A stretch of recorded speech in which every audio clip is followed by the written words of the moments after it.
사무엘상 24장 16절에서 22절 말씀입니다. 사무엘상 24장 16절에서 22절 말씀을 한 절 한 절 교독합니다.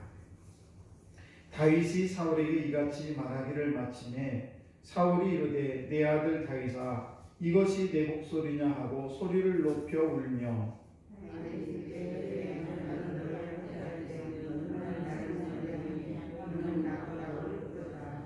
내가 나 선대한 것을 오늘 나타냈나니 여호와께서 나를 내 손에 넘기셨으나 내가 나를 죽이지 아니하였도다.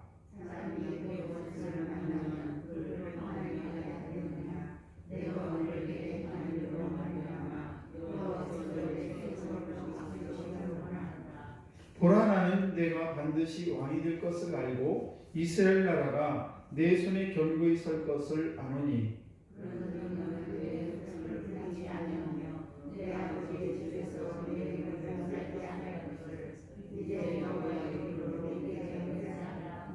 같이 합니다. 다윗이 사울에게 맹세하며 사울은 집으로 돌아가고 다윗과 그의 사람들은 요새로 올라가니라. 아멘. 복된 새벽입니다. 오늘도 이 귀한 새벽에 나오신 우리 귀한 우리 권사님들 또 우리 장로님, 우리 전도사님 참 하나님의 크신 은총이 함께 하시길 주의 이름으로 축복합니다.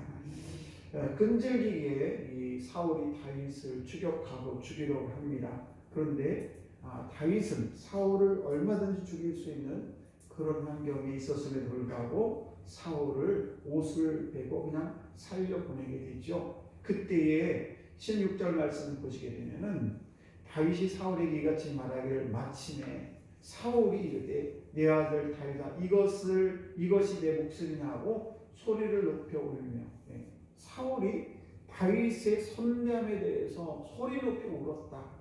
남자가 소리 높여 운다는 게 쉽지 않은데 얼마나 감동을 했으면 자기를 죽이지 않는 그 다윗의 그 온유한 그 성품에 정말 겸손한 성품에 사울이 감동을 받았던 모습을 볼 수가 있습니다. 아무튼 이렇게 다윗은 조금이라도 이 사울의 왕권을 흔들려 가지 않았다는 것이죠.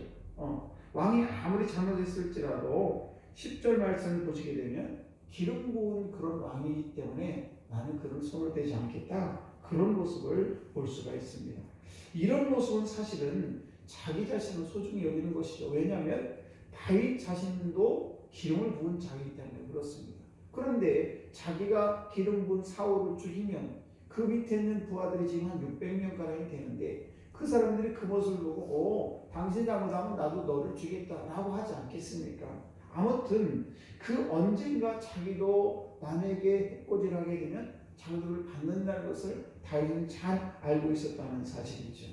그래서 우리가 복된 삶, 머리는 삶을 살려면은 우리가 앞에 있는 사람들, 말하자면 머리가 된 사람들을 자꾸만 흔들려 하는 것을 해서는 안 된다는 것이죠. 여기 있는 저나 마찬가지고 전도사님이나 장로님이나 권사님이나 다 마찬가지. 가정에서도 자기의 남편이나 이렇게 높은 자기의 머리가 되는 사람을 흔들면 결국은 자기도 흔들리게 되고 가정이 흔들리게 되는 것입니다. 그러므로 저들이 복된 삶, 머리가 되는 삶을 살려면은 앞서 머리 된 사람을 떨어뜨리는 그런 나무를 흔드는 그런 일을 해서는 안 된다는 사실입니다.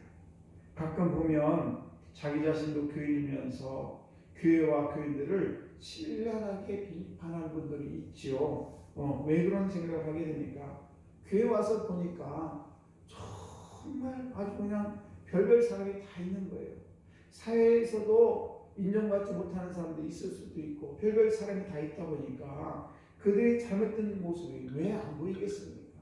다 보이죠. 목사님의 잘못된 부분, 장로님의 잘못된 부분 이런 것들이 다 보일 수 있습니다. 그러나 교회와 교인들이 잘못된 모습이 아무리 많아도 우리가 잊지 말아야 될 것은 교회와 교인에 대한 그런 기본적인 인식, 어떤 인식입니까? 하나님의 선한 백성이라는 이 인식.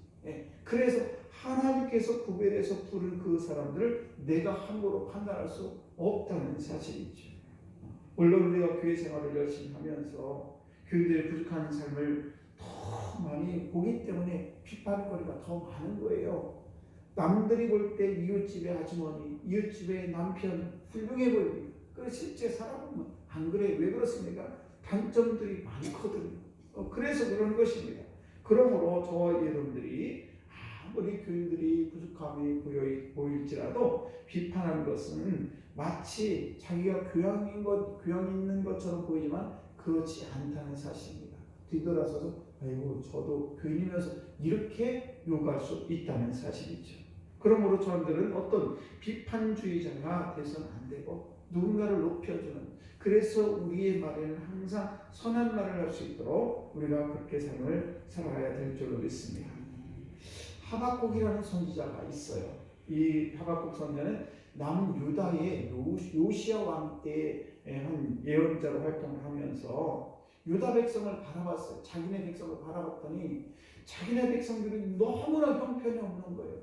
그냥 엉망진창으로 삶을 삽니다. 그때에 하박국 선지자가 하나님께 물어봐요. 하나님, 아니 도대체 왜 이렇게 우리 유다 백성, 하나님이 선택한 백성이란 이 백성들이 왜 저렇게 나쁜 짓을 하고 폭력을 하고 그냥 저렇게 엉망진창으로 하늘을 떠나서 살아갑니까? 도대체 왜 저들을 그냥 보고만 계십니까? 저들에게 좀 벌을 내리시고 저들에게 어떤 응징을 좀 하시지 그러십니까? 라고 얘기했더니 하나님께서 뭐라고 그랬냐? 그래? 그럼 내가 바벨론이라는 그 나라를 통해서 유다를 내가 벌을 주겠다라고 얘기를 합니다.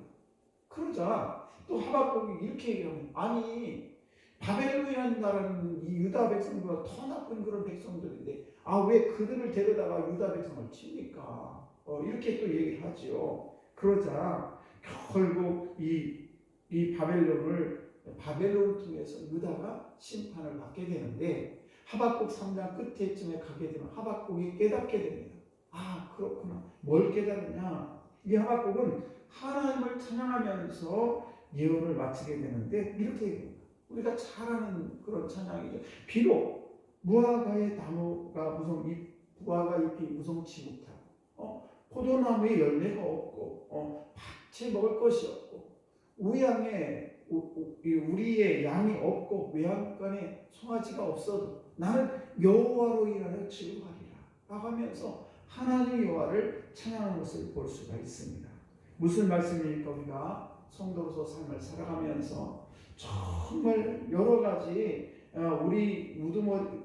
우리의 말하자면 인도자가 되고 영적인 지도자가 되는 그런 여러 가지 사람들, 또 우리 성도들 여러 가지 단점이 보이고 여러 가지 문제들이 많이 발견될지라도 우리가 신앙생활을 꼭 기억해야 될 원리가 있는데, 우리가 용서가 작은 자는 우리 하나님으로부터 작은 것밖에 받을 수 없지만 우리가 용서가 큰 자는 하나님으로부터 큰 것을 받을 수가 있다는 사실입니다. 오늘도 다윗은 사울을 얼마든지 죽일 수 있는 그런 상황이었지만은 사울을 용서하고 그를 기름 부은 자로 인정했기 때문에 훗날에 다윗은 이스라엘의 가장 위대한 그런 성군이 된 줄로 믿습니다. 오늘 이 귀한 새벽에도 저의 전해온 사랑하는 성도 여러분 모두가 다윗처럼 그냥 우리가 보았어도 하나님께서 선택한 그런 선미라는 것을 꼭 기억하시고 우리 성도들을 서로 위로해주고 그들을 높여주고 사랑하는 우리 귀한 성도 여러분 되시기를 주의 이름으로 축복합니다. 기도하겠습니다.